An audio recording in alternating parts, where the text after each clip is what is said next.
မင်္ဂလာပါ Forlans ကနေကြိုဆိုလိုက်ပါတယ်ခရစ္စတီယာနို ရိုနယ်ဒိုရဲ့ပေါ်တူဂီအသင်းကတော့ကမ္ဘာ့ဖလားရဲ့အုပ်စုဖွင့်ပွဲစဉ်မှာကွန်ဂိုအသင်းနဲ့တကိုးတကိုးတေကျသွားခဲ့တယ်ကွန်ဂိုအသင်းရဲ့တောင်တင်းခိုင်မာလာတဲ့ကန်ဆယ်လိုင်းကိုအောင်မြင်မြင်မကျော်ဖြတ်နိုင်ခဲ့ဘူးဒီနေ့ပွဲစဉ်မှာပေါ်တူဂီအသင်းရဲ့အားနည်းချက်တွေတော်တော်များများကိုမြင်တွေ့ခဲ့ရတယ်ပေါ်တူဂီကကမ္ဘာ့ဖလားမှာစတင်ခင်တုန်းကဆိုရင်ဒီချန်ပီယံဆုကိုစုကူးနိုင်ခြေရှိတဲ့အသင်းတွေကတသင်းဖြစ်ရှိခဲ့တယ်။ရေပန်းစားတဲ့အသင်းတွေထဲမှာထိပ်ဆုံးနားမှာရှိခဲ့တဲ့အသင်းလည်းဖြစ်တယ်။ဒါပေမဲ့ဒီနေ့ပွဲစဉ်မှာတော့ဒီမျှော်မှန်းထားတလောက်ကောင်းမွန်တဲ့ခြေစွမ်းတွေမပြသနိုင်ခဲ့ဘူး။ကွန်ဂိုရဲ့3ဘက်နဲ့ထွက်လာတဲ့9ရောက်တန်ခန်းစစ်ကိုကျော်ဖြတ်ဖို့လုံလောက်မှုမရှိခဲ့ဘူး။အရင်ဆုံးဒီပေါ်တူဂီရဲ့အားနည်းချက်ကဘာလဲလို့ပြောဖို့ဆိုရင်အကြောင်းပြချက်တွေတော်တော်များတယ်လို့ကျွန်တော်တို့ခံစားရတယ်။အရင်ဆုံး Ronaldo နဲ့ပေါ်တူဂီအသင်းကြားက connection Ronaldo ကအသက်အရွယ်အပြင်41ရှိပြီးသူ့စီမှာကျန်လာဆိုလို့ဘောက်ရှ်ထဲမှာအဆုံးသတ်နိုင်စွမ်းပဲကျန်တော့တယ်။ကျန်တဲ့အရာတွေကသူ့ရဲ့အသက်အရွယ်ရော့ကျနေတာအားလုံးသိပဲဆိုတော့ဘောက်ရှ်ထဲမှာအဆုံးသတ်နိုင်ဖို့အတွက်အခွင့်အရေးကောင်းကောင်းရရင်သူ့ရဲ့အဆုံးသတ်နိုင်စွမ်းကတော့6တကူရဖို့မြင်မာနေတော့မယ်ဒါပေမဲ့ကွန်ဂိုကအဲ့ဒီချက်ကိုကောင်းကောင်းသိတယ်ဒီနေ့ပွဲမှာဆိုရင် Ronaldo ကိုဘောက်ရှ်ထဲမှာနေရာလို့မပေးရအောင်ကွန်ဂိုရှိတဲ့နောက်ခံလူတွေကတတိချာကိုအပိုင်ထားပြီးပိတ်ဆို့သွားတယ်။ပရဂဲတိုက်စစ်မှာလေ Ronaldo ကဒီ long striker အနေနဲ့တယောက်တည်းရှိနေတာလည်းပါတယ်အချိန်အများစုမှာ box ထဲမှာ Ronaldo တယောက်တည်းပဲရှိနေတာများတယ်ဒီတော့ကွန်ဂိုရဲ့ခန်းစစ်ကြောင်းအတွက်အာယုံဆိုင်ဖို့ကလည်းပိုလွယ်သွားတယ်ဆိုတော့ဒါ Ronaldo နဲ့ပေါ်တူဂီအသင်းကြားပြဿနာပေါ်တူဂီရဲ့ဒီကွင်းလယ်နဲ့တောင်မန်ဒီက Ronaldo ရှိကိုအခွင့်အရေးအများကြီးမဖန်တီးပေးနိုင်တယ်လို့ကွန်ဂိုကလည်းဒီလိုမျိုးဖန်တီးလာမယ်ဆိုတာသိတဲ့အတွက်ကြောင့်သူတို့ရဲ့ပိတ်ဆို့ထားမှုကလည်းတော်တော်ကောင်းနေဆိုတော့ကွင်းလယ်ပိုင်းပေါ်တူဂီကဒီပွဲမှာတပွဲလုံးကိုစီးမှုကစားသွားတယ်ဘောလုံးပိုင်ဆိုင်မှုအပြတ်သက်သားတွေဒါပေမဲ့စပိန်လိုပဲလို့ပဲပြောရမလဲပေါ်တူဂီရဲ့ဘောလုံးကင်ကစားပုံကကင်တော့ကင်ထားတယ်ဒါပေမဲ့ဘောလုံးတွေကဘဲပေးတယ်ညာပေးတယ်တောင်မန်တွေပေးတယ်နောက်အလဲကိုပြန်ဝင်လာတယ်ဒီပုံစံတိုင်းပဲရှိနေကြတယ်အထူးသဖြင့်ပထမပိုင်းမှာဆိုရင်တော်တော်လေးကိုဆူဆူရွရွပဲ6မိနစ်ထဲကနာဗက်ရဲ့ကောင်းတိုက်ကိုနဲ့အဖွင့်ကိုရခဲ့လို့ဒါပဲမဟုတ်ရင်ပေါ်တူဂီဒီထက်တောင်ပိုပြီးတော့ဖီအားဝင်သွားနိုင်တယ်မမျှော်လင့်မဲနဲ့ပထမပိုင်းပြီးမှခြေပါကိုပေးလိုက်ရတာကလည်းသူတို့အတွက်ပို့ပြီးတော့ကွန်ဂိုရဲ့ game plan ကိုပို့ပြီးတော့အလုပ်ဖြစ်သွားစေခဲ့တယ်ပေါ့နော်ဆိုတော့တကယ်လို့1 day နဲ့ဒါပထမပိုင်းကိုပြီးခဲ့မယ်ဒုတိယပိုင်းကိုအနိုင်ရလက်နဲ့1 day နဲ့စက်ကစားရမယ်ဆိုရင်ကွန်ဂိုဟာဒီထက်ပိုပြီးသူတို့ရဲ့ line တွေကိုမြင့်ကစားရမယ်အဲဒီကကျရင်ပေါ်တူဂီအတွက်အခွင့်အရေးတွေပိုရလာနိုင်ခြေရှိတယ်ပေါ့ဆိုတော့ဒီပွဲမှာတော့အဲ့ဒီအခွင့်အရေးတွေကိုမရခဲ့ဘူးကွန်ဂိုရဲ့ဒီခန်းစစ်နှစ်ထပ်တန်းလို့ပြောလို့ရတဲ့541 shape ကိုဖြိုခွဲနိုင်ဖို့ပေါ်တူဂီမှာကောင်းကောင်းပုတ်စာဖြတ်အဖြေရှာမတွေ့ခဲ့ဘူးပေါ်တူဂီကွင်းလေကဒီ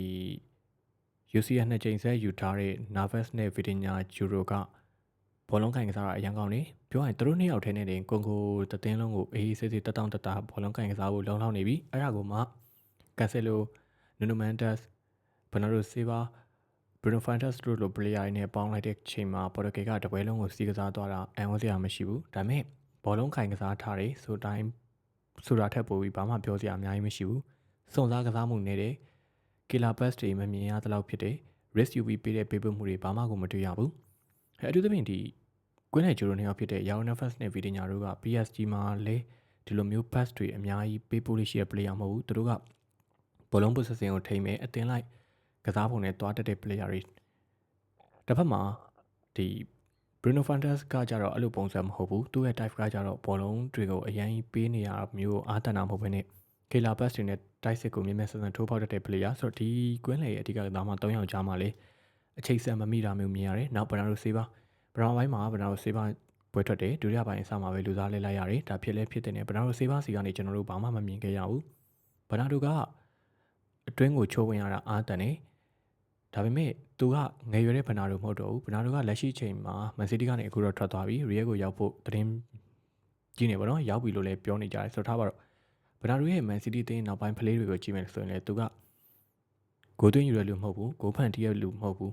ကစားကွက်ကိုပါဝင်အားဖြစ်ပေးရလူကစားကွက်ရဲ့ system ကိုဖြည့်ဆည်းပေးရလူဘနာဒိုကဒီပုံစံမျိုးနဲ့နောက်ပိုင်းနှစ်တွေမှာအသားကျနေပြီဒီပုံစံမျိုးကိုပဲစော့လာတာဆိုတော့ဒီလိုအစားမမျိုးကိုညာတောင်မှာထားတဲ့ခါမှာဘနာဒိုရဲ့မူလသူ့ရဲ့ပင်ကိုစတိုင်ဖြစ်တဲ့အသွင်းကိုဆွဲဝင်တတ်တဲ့စတိုင်နဲ့ပေါင်းလိုက်တဲ့အချိန်မှာဒီဘောလုံးကိုညာတောင်မန်ရဲ့တိုက်စစ်ကတေးတလောက်ဖြစ်သွားတယ်နောက်ဘယ်ကြမ်းမှပွဲထွက်လာတဲ့ပထရိုနတိုကကစားတော့ကစားတယ်ရုံးနေဒါပေမဲ့ကြိုင်ဖန်ရင်မရှိဘူးပါးရင်လည်းမရှိဘူးကစားပုံကပြေးအားနဲ့ မြန်နှုန်းရှိတယ်တွန်းအားတိုက်တာရှိတယ်ဒါပေမဲ့အခွင့်အရေးကြီးကြီးမားမား space ကြမရရင်ရုံးခံရတယ်နောက်သူရှင်ဆိုင်ရတဲ့ကစားသမားက1 Bissaka ဖြစ်နေတယ်1 Bissaka က1 vs 1 defending မှာဘယ်လောက်တောင်ကောင်းတယ်လဲဆိုတော့အားလုံးသိပဲပထမပိုင်းမှာ Neto ဒုတိယပိုင်းမှာ Rafael နှစ်ယောက်လုံးက1 Bissaka ကိုလုံးဝမကျော်ဖြတ်နိုင်ခဲ့ဘူးဆိုတော့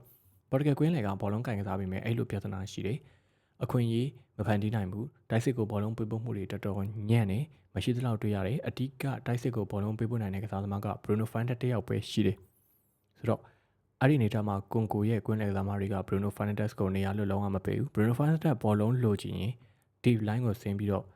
့ယူရတယ်အဲ့ဒီနေရာကနေ pass ပေးဖို့ဆိုတာလည်းလုံးဝမလွယ်ဘူးတကယ်လို့ဖြစ်နိုင်ခဲ့ရင်တော့မှရှီယာ striker စီကိုမဖြစ်နိုင်ဘူးဘာလို့လဲဆိုတော့ Ronaldo က40ကျော်တန်းဖြစ်နေပြီသူ့ရဲ့မြန်နှုန်းသူ့ရဲ့ပြေးထွက်နိုင်အားနောက်ကွန်ကိုရဲ့ line ရနိုင်ထားတဲ့ defense line နဲ့အတွက် space ကအလုံးလောက်ရှိမနေဘူးပေးစရာနေရာရှိမနေဘူးဆိုတဲ့ပုံစံမျိုးမြင်ရတယ်တောင်ပန်တွေကိုဆိုရင်ရောတောင်ပန်တွေမှာလည်းကွန်ကိုက3 back ခင်းထားတဲ့အတွက်5 back ပုံစံဖြစ်သွားတယ်တောင်ပန်ကစားသမားတွေကလည်းနေရာလို့ရမနေဘူးအချိန်တိုင်းမှာဆိုတော့ပေါ်တူဂီကအလဲကျော်ကနေလည်းကောင်းကောင်းထိုးဖောက်လို့မရဘူးတောင်ပန်တွေကဖြတ်တင်မို့ပေးဖို့လည်းအခွင့်မတာဘူးဖြစ်နေတယ်ပထမပိုင်းမှာတကူတည်ကြသွားတယ်ဒုတိယပိုင်းမှာလေနောက်တန်းအကြောင်းပြောရရင်လည်းဒီနေ့ပွဲမှာပေါ်တူဂီနောက်တန်းကကွန်ကိုရဲ့တမ်မန်တိုက်စစ်တွေကိုတော်တော်လေးကိုခံခဲ့ရတယ်ပထမပိုင်းမှာဒုတိယပိုင်းမှာရောကွင်းလယ်ပိုင်းကဘောလုံးကင်ကစားပုံကောင်းနေဒါပေမဲ့ကွန်ကိုတမ်မန်တိုက်စစ်ဆင်လာတိုင်းမှာသူတို့အခွင့်အရေးတွေကြီးကြီးမားမားမပေးရရင်တော့မှလွယ်လွယ်ကူကူမတားဆီးနိုင်တာကိုမြင်ရတယ်အထူးသဖြင့်ဒုတိယပိုင်းမှာဆိုရင်တော်တော်လေး Andre ရှိတဲ့အလုံးတစ်လုံးနှလုံးကိုလည်းတွေးခဲ့ရတယ်ပေါ်တူဂီဖန်လိုင်းရဲ့ခံစစ်ကစားပုံကလည်းအားနည်းချက်တွေအများကြီးမြင်ရတယ်Nuno Mendes ကလည်းတန်ရာနည်းနည်းရသွားတဲ့ပုံစံကြန့်ခိုင်မှုပြဿနာရှိနေတဲ့ပုံစံမျိုးမြင်ရလဲစိုးရင်စရာအထူးသဖြင့်ဒီနေ့ပွဲပေါ်တူဂီခံစစ်လိုင်းမှာပွဲထွက်လာတဲ့ Fienga ရဲ့ကစားပုံကနည်းနည်းလေးတော့ပြောရရင်သူ့နေရှိရနေရာလွတ်တချို့ကိုပေးရတယ်သူ့ရဲ့ဇုံကနေပြီးတော့အခွင့်အရေးပေးခဲ့ရတာတွေလည်းမြင်ရတယ်ဝေစာသွင်းသွားတဲ့ဂိုးမှာဆိုရင်ပေါ်တူဂီဒဖန်လိုင်းအားနည်းချက်ကိုမြင်ရတယ်ဝေစာကိုလုကတ်ထားတဲ့လူတယောက်မှမရှိဘူးလွတ်ကျွတ်ခေါင်းတိုက်သွားတယ်ဒီအချိန်မှာတော့ကိုသမားကိုစတာလေးဘယ်လိုမှတတ်နိုင်မှာမဟုတ်ဘူးဆိုတော့ပေါ်တူဂီရဲ့ defense line ကလည်းအားနည်းချက်တချို့မြင်ရတယ်ဒါကြောင့်ကွန်ကိုပဲရှိသေးတယ်ရေထက်ကောင်းတဲ့အသင်းတွေနဲ့တွေ့ရင်ဒီခန်းစစ်ကစားပုံကအဆင်မပြေဘူး Robin Diaz ပြန်ပါလာရင်ဘယ်လိုပုံစံမျိုးရှိမလဲမပြောနိုင်ပေမဲ့ဒီနေ့ပွဲမှာပွဲထွက်ကစားခဲ့တဲ့ကစားသမားတွေနဲ့ခန်းစစ်ပိုင်းဆွမ်းဆောင်ရည်ကတော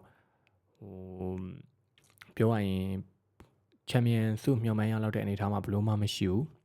ပေါ်တူဂီထင်ထားတဲ့အထက်အများကြီးနှိမ့်ချနေတယ်ကောင်းချီကျူလို့ရတာပေါ်တူဂီမှာကောင်းတာဆိုလို့ဒီကွင်းလေကစားပုံကိုင်ကစားပုံကောင်းတာတခုပဲရှိတယ်ဒါပေမဲ့ဘောလုံးကိုင်ကစားပုံကောင်းရုံနဲ့ဂိုးတကူမရလာပြင်ဘာမှလုံးမရအောင်ဆိုတာမြင်ရတယ်ဒုတိယပိုင်းမှာဘယ်တော့ဆေးပါစာကွန်စစ်စာကိုဝင်လာတယ်အဲ့ဒီချိန်မှာတော့ညာချမ်းရဲ့တိုက်စစ်ကတော်တော်လေးအသက်ဝင်လာတယ်ကွန်စစ်စာကိုနည်းနည်းပေါက်ထဲမှာလွတ်တာတွေကွန်စစ်စာကိုစီရတဲ့ဘောလုံးတွေအများကြီးမြင်ရတယ်သူစီကနေထွက်လာတဲ့ဘောလုံးတွေအများကြီးရှိတယ်ဒါပေမဲ့ပြဿနာကအဲ့ဒီထွက်လာတဲ့ဘောလုံးတွေကိုအဆုံးသတ်မယ့်နေရာမှာ box ထဲမှာ Ronaldo တယောက်ပဲရှိတာ Ronaldo တယောက်ပဲရှိတဲ့အတွက်ကွန်ကိုခန်းစစ်ကစားသမားတွေကကောင်းကောင်းပိတ်ဆို့ထားနိုင်တယ်ဒါအပြင်ကိုဒီဂိုသမားရဲ့နီယာစ်ကိုပို့မဲ့လိန်ကိုလည်းပိတ်ထားနိုင်တယ်လို့ကပ်ဘတ်တွေကိုလည်းပိတ်ထားနိုင်တယ်ကွန်ကိုခန်းစစ်ကအများအားဒီပါဒီ box ထဲမှာ4ယောက်5ယောက်လောက်အများအားရှိနေတာကိုစေစာအိုရဲ့ညာတော်မှာငါဒီဖောက်ထွက်လာပြီးတော့ဒီကွန်ကိုရဲ့ဒီခန်းစစ်ကစားသမားကိုကြော်ဖြတ်လာပြီးတော့အထက်ကိုထိုးပေးမယ်ဆိုတော့အထက်မှာနောက်ထပ်3-4ယောက်လောက်ကကြံနေသေးတယ်အဲ့လောက်ထိကိုကြက်ပိတ်သိထားတာကွန်ကိုရဲ့ကစားပုံကိုလည်းချီးကျူးရမယ်ဆိုတော့ပေါ်တူဂီကငကိုတွေကမှအားရစရာမကောင်းတဲ့ပြင်ကွန်ကိုရဲ့မာကျော်တဲ့ခန်းစစ် line နဲ့တွေ့တဲ့အခါမှာသူတို့ဘာမှအများကြီးလုံးမပြနိုင်ခဲ့ဘူးဘယ်ချမ်းမှာလဲပါထရိုနက်တိုရောရာဖီလီယိုက1 Bissaka ကိုတပွဲလုံးမကြော်သွားခဲ့ဘူးဆိုတော့ဖြတ်တင်ဘောတွေလည်းမရဘူးဖြတ်တင်ဘောတွေရောက်လာခဲ့ရင်လေ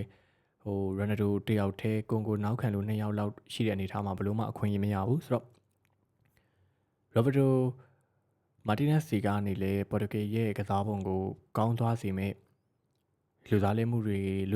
ုပ်ခဲ့မဲ့အများကြီးပြောင်းလဲသွားစီတာမမြင်ခဲ့ရဘူးနေစနစ်ပိုင်းဆိုင်ရာအပြောင်းလဲတွေလည်းတိတ်ထူးထူးခြားခြားမတွေ့ခဲ့ရဘူးပေါ်တူဂီကတော့ဒီပုံစံတိုင်းဆိုရင်တော့ရှုံးထွက်အဆင့်တွေမှာရုန်းကန်ရမယ့်အနေအထားကိုမြင်နေရပြီနောက်ပွဲတွေမှာဘယ်လိုပုံစံမျိုးလာမလဲမသိမဲ့ပထမဆုံးပွဲမှာတော့ရိုနယ်ဒိုလည်းခြေစွမ်းမပြနိုင်တယ်လို့ပေါ်တူဂီမှာလည်းအားနည်းချက်တွေတတိတန်းကြီးမြင်ခဲ့ရတယ်ဆိုတော့ဒါကတော့ပေါ်တူဂီ1ကွန်ကို1ပေါ်တူဂီနဲ့ကွန်ကိုတေးပွဲအပြီးကျွန်တော်ရဲ့အမြင်လေးဖြစ်ပါတယ်ကျွန်တော်ရဲ့အမြင်ဖြစ်တဲ့အတွက်အားနည်းချက်တွေမပြည့်စုံတာတွေမှားယွင်းနေရာတွေပါနိုင်ပါတယ်ဆိုတော့ကြည့်ရှုပေးခဲ့တဲ့ညီကိုတွေအားလုံးကိုကျေးဇူးထူးပဲတင်ရှိပါတယ်